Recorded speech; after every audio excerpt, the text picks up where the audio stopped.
शुरू अल्लाह के पाक नाम से जो बड़ा मेहरबान निहायत रहम वाला है। अस्सलाम वालेकुम दोस्तों, आप इस वक्त मौजूद हैं उर्दू मिरेकल्स पर। एक और हैरान कुन इंकशाफ जिसने इस बार राम मंदिर के पंडितों के भी होश उड़ा के रख दिए। इस बार सोशल मीडिया को भी इस खबर की भिनक नहीं पड़ने दी गई। ऐसा भी क्या हुआ कि सोशल मीडिया भी अनजान रह गया। दोस्तों, आज की वीडियो सुनने वालों को चौंका के रख देगी। राम मंदिर में एक ऐसे जानवर को देखा गया कि जिसे देखकर हिंदू भी आंखें झपकना भूल गए। इस जानवर के राम मंदिर में आते ही ज़हनों में कई सवालात का सिलसिला शुरू हो गया, क्योंकि ये सबके लिए एक नाकाबिले फहम खबर थी जिसने राम मंदिर की दरो दीवार को भी हिलाकर रख दिया।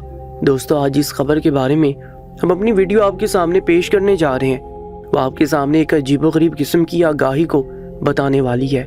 इस जानवर को देखकर राम मंदिर में 100 साल बैठा पंडित एक टांग पर झूमने लगा और फिर उसने एक ऐसी बात बताई कि जिसने वहां मौजूद लोगों की चीखें निकलवा के रख दी। दोस्तों, इससे पहले कि हम आपके सामने वीडियो को शुरू करें, आपसे गुजारिश है कि हमारे चैनल को सब्सक्राइब करके हमारे चैनल का हिस्सा बन जाइएगा ताकि हमारी तमाम नई वीडियोस आपको सबसे पहले मिलती रहे। दोस्तों, ये एक तपती दोपहर थी। सर्दियां अख्ताम पर थी, गर्मियों की इब्तिदा हो चुकी थी।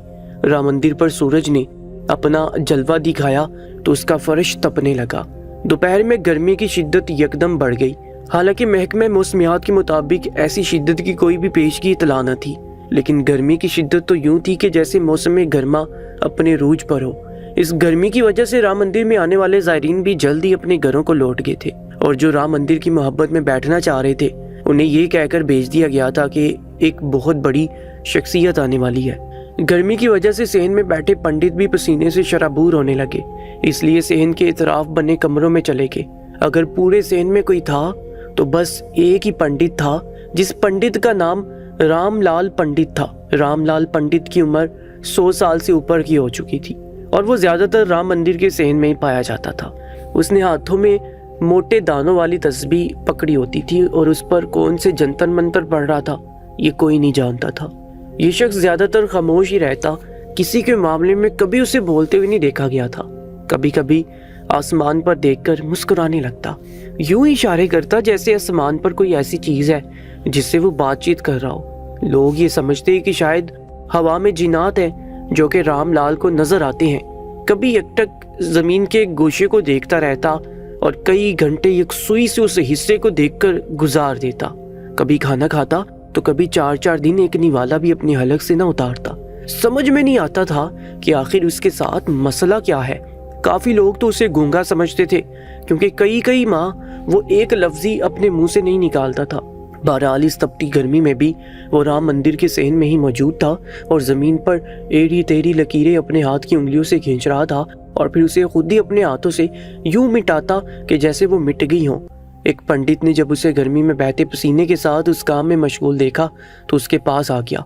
कहने लगा, पंडित जी, इतनी सख्त गर्मी है, अंदर कमरे में चले, पंखे चल रहे हैं, कुछ ठंडी हवा आपको मिलेगी तो आपकी तबीयत पर अच्छा असर पड़ेगा। रामलाल ने उसे घूर कर बड़े गुस्से से देखा था, जैसे कि अपने काम में खलल उसे बर्दाश्त न हुआ हो। कहने लगा, कुछ देर बाद वो आ रही है और फिर तबाही शुरू हो जाएगी। वो पंडित रामलाल की बात सुन के बड़ा हैरान हुआ। कहने लगा, कौन आ रही है? कहने लगा, वही जिसका इंतजार यहाँ बैठा कई सालों से कर रहा हूँ। उस पंडित को लगा कि शायद रामलाल की उम्र बहुत ज्यादा हो गई, इसलिए ये कुछ सठिया गया है, बहकी बातें करने लगा है। लेकिन ऐसा नहीं था, क्योंकि ठीक 1 घंटे बाद एक शोर सा उठा और सुनने में आया था कि बहुत बड़ी शख्सियत राम मंदिर में पहुंच गई है। ये सुनकर तमाम पंडितों से ये कहा गया था कि फौरन से पहले उनके स्वागत के लिए मंदिर की सीढ़ियों की जानिब खड़े हो जाएं और बादब खड़े हो जाएं। ये हुक्म सुनकर सबसे पहले वो बूढ़ा पंडित रामलाल खड़ा हुआ था और फिर एक टांग पर नाचने लगा। कहने लगा, आ गई वो जिसका मुझे इंतजार था। दूसरे पंडित उसे देखकर हैरान थे क्योंकि अभी तक किसी को नहीं मालूम था कि आने वाला कौन है और वो पंडित यूं नाच रहा था कि जैसे उसे सब खबर है। कुछ ही देर में 2 गाड़ियां राम मंदिर के सामने खड़ी हुई और इसके बाद एक छोटा सा कंटेनर भी आया। ये देखकर पंडित हैरान थे कि इस कंटेनर में ऐसा क्या है और 2 गाड़ियां इसकी सिक्योरिटी के लिए इस कंटेनर के पीछे भी थी। जैसे ही गाड़ियां राम मंदिर के पास रुकी, उनमें से गार्ड्स गाड़ियों से निकले और हथियार पकड़े उस कंटेनर के पास खड़े हो गए, जैसे कि कंटेनर के अंदर कोई बहुत बड़ी खास शख्सियत है। जैसे कंटेनर खोला गया और जो चीज बाहर आई उसे देखकर मंदिर के पंडित तक अपनी आंखें झपकना भूल गए। क्योंकि वो लाल बच्चियाँ थी जिसके बारे में सोशल मीडिया की खबरें इस वक्त गर्म चल रही थी और इसके साथ आने वाले यहूदी फौजी थे। हैरानकुन बात यह थी कि आखिर वो लाल बच्चियाँ को राम मंदिर क्यों लेकर आए थे। ये एक ऐसा सवाल था जो कि राम मंदिर के पंडितों के दिमाग में घूम रहा था और राम मंदिर के बाहर जितने भी हिंदू थे लाल बच्चियाँ को देखकर सांस लेना भूल गए थे, क्योंकि सबने यही सुना था कि 8 अप्रैल को मस्जिद अक्सा के सामने इसको ज़िबा किया जाएगा। तो वो कहाँ है, इस वक्त राम मंदिर में क्या कर रही थी। लोगों को उसे देखकर एक अजीब सा खौफ सा महसूस होने लगा, क्योंकि सोशल मीडिया पर आने वाली खबरें जो इंकशाफात बता रही थी वो तबाही के अलावा और कुछ भी नहीं थे।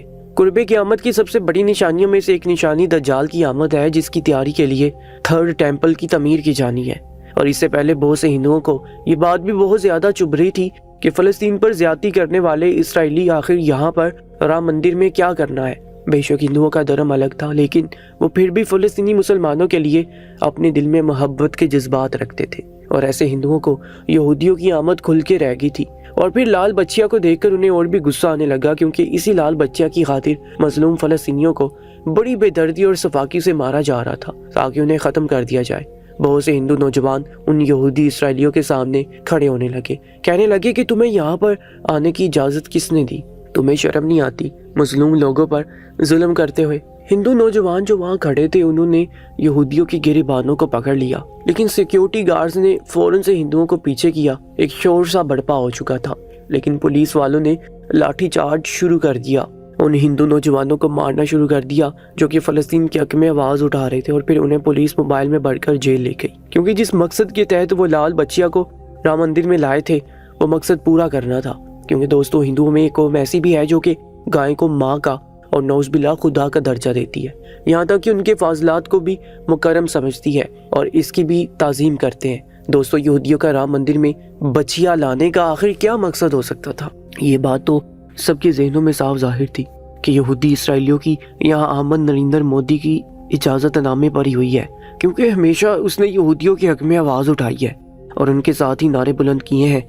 लेकिन लाल बच्चिया का राम मंदिर में क्या काम था, ये बात किसी के भी जहन में नहीं थी और हर शख्स इस परेशानी में मुब्तला था। दूसरी जानिब वो 100 साला रामलाल पंडित लाल बच्चिया को देखकर किसी नौजवान की तरह फलांगता हुआ नीचे उतर रहा था सीढ़ियों से। उसने लाल बच्चिया के सामने माथा टेका और अपने दोनों हाथ जोड़कर जय माता का नारा लगाने लगा। उसे छूकर अपने माथे और मुंह पर उसका लम्स लगाने लगा। उसका बस नहीं चल रहा था कि वो कैसे अपनी खुशी का इजहार करे। बाकी के पंडित अभी तक सत्ते के आलम में थे, समझ नहीं पा रहे थे कि आखिर ये सब हो क्या रहा है। यहूदी इसराइली तो उस बच्चिया की हिफाजत अपनी जान से भी बढ़कर कर रहे थे, तो फिर कैसे उसे राम मंदिर में ले आए और वो बच्चिया यरूशलेम से यहाँ लाई कैसे गई। इस बात की कोई भी खबर सोशल मीडिया तक कोई नहीं दी गई। निहायत राजदारी से ये काम करवाया गया। फिर बातों बातों में ये राज भी खुल गया कि वो बच्चिया हेलीकॉप्टर में लाई गई थी और उसका राम मंदिर में लाए जाने का मकसद उस बच्चिया की हिफाजत के लिए खास अमल करना था, जिसमें गौ माता की मूर्ति के सामने उस बच्चिया को खड़ा करके एक खास पूजा करना मकसूद था, ताकि ज़िबा से पहले उस बच्चिया को कोई भी नुकसान न पहुंच सके। उसकी खास हिफाजत के लिए पूजा रखी गई थी, लेकिन उस दोपहर को इतनी शदीद गर्मी पड़ने लगी कि वो बच्चिया कमलाने लगी, इसलिए जल्दी वो पूजा खत्म की गई और वो बच्चिया वहाँ से वापस भेज दी गई। उन हिंदुओं का बस नहीं चल रहा था कि उस बच्चिया को अपना खुदा बनाकर पूजना शुरू कर दें। अल्लाह कुफ्फार की चालों को शिकस्त में बदल देगा इंशाल्लाह, और हम सब मुसलमानों की हिफाजत फरमाएगा। कमेंट सेक्शन में इंशाल्लाह आमीन ज़रूर लिखिएगा और मज़ीद वीडियोस के लिए चैनल को सब्सक्राइब करके साथ मौजूद बेल आइकन पर भी क्लिक कर लीजिएगा, ताकि हमारी तमाम नई वीडियोस आपको सबसे पहले वक्त पर मिलती रहे।